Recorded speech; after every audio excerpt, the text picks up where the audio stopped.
how do you actually take money from an IRA? That's what we're going to talk about here today, the actual mechanics of it. I get this question a lot about, Josh, I get all the thoughts and theories behind this and the strategies, but how do I actually get the money out?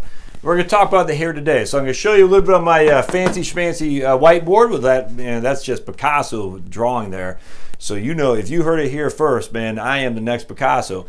And then we're going to go upstairs. I'm going to show you some screenshots of my own IRA in which I'll show you how I do it. And then you can maybe learn from that as well. Now, I use USAA as my broker. Now, again, broker just means or actually custodian is the better way to look at it. The place where I hold my money as at USAA. So USAA may or may not be more favorable to your account, but I imagine it's just as fine. Hard to imagine any online retail shop anymore, even like American Funds or Ed Jones doesn't give you the opportunity to take money out of your IRA without having to call somebody, but we'll see. Anyway, all right, so here we got old Josh, happy Josh, and he's got his messed up hair there. He's got his umbrella shielding him for all the taxes. You can see taxes are coming at me every which way to Sunday, taxes. But I'm like, man, I am under my IRA. I'm being shielded from all that without question, which is good. So the taxes are coming down, blah, blah, blah, blah. And so I'm like, no problem. But at some point, I got to move out from underneath that IRA, and I'm going to have to pay taxes. All right, so boink. There we go, ooh. And we no longer have an IRA, so I have to, now the tax is going to hit me. Well, that's going to happen at some point. Even if you have a Roth IRA, to get the money under the umbrella, you're going to have to pay the taxes on the front end. Now, with a traditional IRA or 401k, you're being shielded from taxes, but you're going to have to pay tax on the back end. So there's two different choices for you.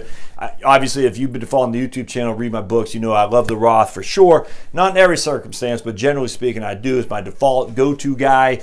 But either way, this will be you at some point, and this will be you at some point. And we'd rather have this be you on the front end, and this be you on the back for sure. But with that said, all right, that's great, Josh, but I get all that. But how do I actually get the money out? And here's where it's going to come. We're going to have to go over some basic planning scenarios here. All right, so let's say you have $100,000, and we'll just say VTSMX. I'm just using that as a Vanguard Total Stock Index Fund. And look, I'm not recommending it. I literally have no clue what's trading at. But let's say you have $100,000 in Vanguard Total Stock Index, and you say, I need $10,000. I want to get $10,000 out of my account. Make sense? And we're going to say Vanguard Total Stock Index is trading at $50 a share. So you go online, and I'll show you when we go to my screen share, and you hit a drop down, and it says there's no money available for a distribution. You're like, whoa, I got $100,000 in my account. What the heck? What do you mean there's no money available? Make sure I got my trusty old calculator, which I do. And they'll say, no, you don't have any cash, because you can only withdraw cash. You can't withdraw online shares. Now, if you're going to get the broker or the custodian, they can do that for you and just put the shares directly into your non-IRA account, but you just can't do that online. You can only withdraw cash. Only withdraw cash. So I don't have any cash. I'm fully invested. So what I need to do is I need to generate cash. And the way I do that, I got to get $10,000. So I got to say it's at $50 a share. That means I got to sell 200 shares. All right, so I go and I place an order. Let's do a different color here. So I'm going to sell 200 shares of that equals $10,000. With me so far? So now that's what has to happen. So I got to sell 200 shares of a $50 investment, VTSMX, and that'll net $10,000. Or you can sell $10,000 worth, or sell $10,000 worth. So what happens with a mutual fund, just to let you know, if it's a mutual fund, you actually want to sell the number you need, the money. So if it's actual mutual fund, you don't want to sell the shares, you want to sell the value that you want to take out. So if it's a mutual fund, you say, I want to sell $10,000 as opposed to the number of shares. And the reason for that is simple. Mutual funds only trade once a day. So you literally have no idea what the price will be at the end of the day at 4 o'clock. You don't know. So if you sold a number of shares, and right now it's at $50 a share, but it ends up at $48 a share, you're not going to net your $10,000. You'll net less than that. And the issue is you don't know what the price will be on a mutual fund when you sell it, which is another reason I do like ETFs, exchange traded funds, because you only trade once a day. So if it's a mutual fund, you'll go to your drop down box and you'll say transaction, and you have to go in there and say sell. All right, and then it's going to say number of shares or dollars. Number of shares or dollars. You say I want to sell dollar amount. And it'll say how much you want to sell, and you want $10,000 worth. Does that make sense? Now again, if it's I'll show you a more visual when I go to my screen share. But that's what happens with a mutual fund. You've got to go on the order and make a trade, a transaction for a specific amount of dollars that you want. All right. Now, if it's an ETF, for instance, and you go online, or a stock, something that trades throughout the trading day, and exchange traded funds do. So if an ETF usually has 3 symbols, a stock usually has 3 letters, I should say, for a stock symbol. There's sometimes 2, sometimes even 1. But if it's 3 or less, that means you can trade it most likely throughout the day. Again, from 9:30 to 4 is I think the markets. Yeah. If it's a 5-letter one, that means it's a mutual fund, generally speaking, which means it only trades once a day. So just remember that. If it's a mutual fund, sell the cash that you need. If it's an ETF or individual stock and it has basically 4 letters, will be a NASDAQ traded stock or ETF, sell the shares, because the shares you can sell throughout the trading day. I hope that makes sense, but it's critical. So if I need $10,000, I have a mutual fund, I'm going to tell USA, I'm going to place an order to sell $10,000 worth of mutual fund. If I need $10,000 and I have an ETF and the thing's trading at $50 a share, I'm going to put an order in to sell 200 shares at the market price, which right now is at $50, because that is what the price will be, according to what it is now. And that's the difference between I don't want to get too deep in market prices versus limit orders, but if you go online and it says the ETF is trading at $50 a share, you say I want to sell 200 shares, it'll say you want a market order, which means it executes immediately, or do you want to put a limit order, which says it only execute once it hits a certain amount that you're trying to generate in terms of price. I'm not a fan of limit orders, generally speaking. In some ways there are, but in this case what we're trying to accomplish here is just getting money out of the IRA. Just do a market price for that day. Again, I've told you before, do not put an open order in on a stock the night before. Don't do that, for the love of me. Don't say, yes, it's 8 o'clock at night, I've had a few beers, the Redskins just lost, so I'm pretty mad, and I don't like Trump or I don't like Obama, so I'm gonna sell my shares. I'm gonna go online, I'm gonna put an open market order, because it hasn't closed. Closed order means it's been executed or has been canceled. I can open order. I can put a market order in for 100, my whole entirety of my portfolio is 8 o'clock at night.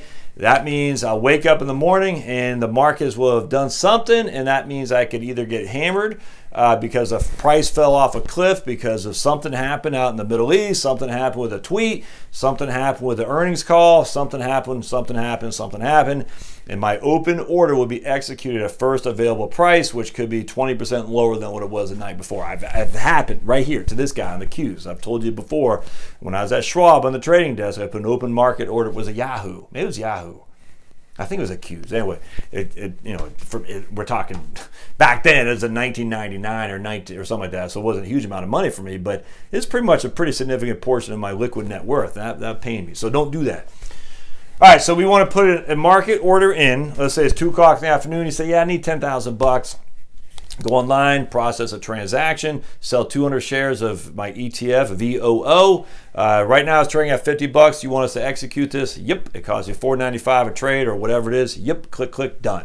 And that will execute immediately, and then you're done. All right. So now with a mutual fund, it's typical mutual funds are T plus 1. Now this might have changed. To be honest, it's changed quite a bit. But it used to be T plus 1 or T plus 3.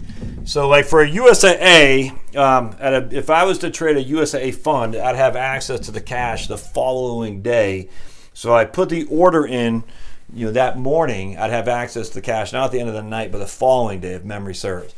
Stocks and ETFs are typically T plus 3, which means if I execute this on Monday, it won't be available to Thursday. All right, now on T+1 means if I execute on Monday, and I might, yes, Tuesday one's available. T+1. And you got to look at your own firm to see what they do. But remember that just because you put an order in and it executes doesn't mean the cash is ready for you that day. It won't be, as a matter of fact, I guarantee. It's either going to be T+1 or T+3. It used to be T+5 when I started on this, or mid-90s. It was T+5. You had to wait 5 days for the cash actually cleared. People get pissed. Like, what are you doing with my cash? Like, look, we can't give it to you. We don't deliver it. We got to wait for the cash to settle. T+3 or T+5. But mutual funds are typically T+1. Stocks and ETFs are typically T+3. I'll leave that up to you to figure out with your broker. All right. So now I put I executed an order. So we'd have an open order, which means I'm submitting a buy or a sell to a broker to execute it for me. That's an open order. It gets closed. A closed order means it's already been done. Either it got executed or I closed it on my own without making the trade. So I have an open order. I put in a buy, or in this case a sell, to sell 200 shares of my ETF or my mutual fund at $50 a pop. It will get executed. If it's an ETF, it'll get executed right then. If it's a mutual fund, it'll get executed at 4 p.m. the closing business that day. The cash won't be available for at least a day. So if it's a mutual fund, and again, I can't remember if it's a mutual fund that executes, if it's available on Tuesday or Wednesday, I just forgot. But it won't be available that night, I tell you right now, and I think it might even be Wednesday, but you'd have to look at that. Stock, if you execute on Monday, it will be available on Thursday or an ETF, which means I won't be able to get my $10,000 out until either 1 day or 3. So, if I may, don't be one of these guys who says, I need that $10,000 basically yesterday because I had this great closing deal on a home. And then try to go to get your money out of your IRA to close later on today. It doesn't work like that. I cannot tell you how many people have got mad because I need my money. It's my money. Why can't I get it? You don't get it. It's not your money essentially until it executes and clears and settles. So don't say I need $10,000. I got this great real estate I need by the end of the day. If you don't have cash, you only have securities, you have to sell the security and you won't have access to it to at least the next day, if not 4 days from the day you execute it. And by the way, it still's got to go through a wire if you need it wired over to your bank, and that takes a day too. So I cannot tell you how many people, I need the money tomorrow. You're not getting it. You have no cash. You got to make a sale to generate the cash. The sale could take T+1 or T+3. And if we're going to wire it to your bank, because the bank's not going to take a personal check when you're going to closing, if we got to send a wire, the wire takes a day too, for the love of me. So it doesn't work like that. So if you have securities and you think you might need access to the cash, you better sell something to raise the cash, to get the cash ready to go. I cannot stress this enough. Now, if you have the cash in there, it's easy. And this, again, what I'll show you. If the cash is available to you, then it's literally just a click here, and it'll be automatically deposited in your bank account. It will ask you for taxes, which I'll show you, and then you just put it over your bank account, and then you can wire it out right then because it's already been cleared. It's already proven money that is yours for sure. But if all you have is securities, you got to sell something to generate the cash, and the cash won't be available for you and for at least 1 or 3 days. Now, at the end of the day, you're also going to say when you take the money out, do you want to withhold taxes? So if I need to net $10,000 and I say, yes, I want to withhold taxes, and they withhold 20%, well, I'm only going to get $8,000 out. So if you need to net $10,000, you should do one of two things. Sell $12,000 of it so that we can withhold $2,000 to send to the tax man, or don't withhold anything, and that way when you do file your taxes the following year, you have a tax bill due. Either way, if you're going to have $10,000 net and you're going to withhold taxes, you need to sell more than $10,000 worth of shares or more to raise the dollars to cover the taxes. I don't recommend withholding taxes hardly ever. But if you are going to do that, because a lot of people like that, you need to sell more than $10,000. All right, so that's the first case, and then I'll go upstairs. I'll show you some screenshots on how I would do it, and hopefully this will be helpful to you as well. But remember, if you need money tomorrow in an IRA, actually, it doesn't matter if it's an IRA, any account, you can't get it if it's in securities. You just can't. If you need money, you've got to sell the security first. It doesn't work where you're just like stroking a check. It doesn't work like that. All right, so I hope this helps. Don't forget to subscribe. I'll go upstairs and we'll do part 2 of this here in just a second. Thanks, guys.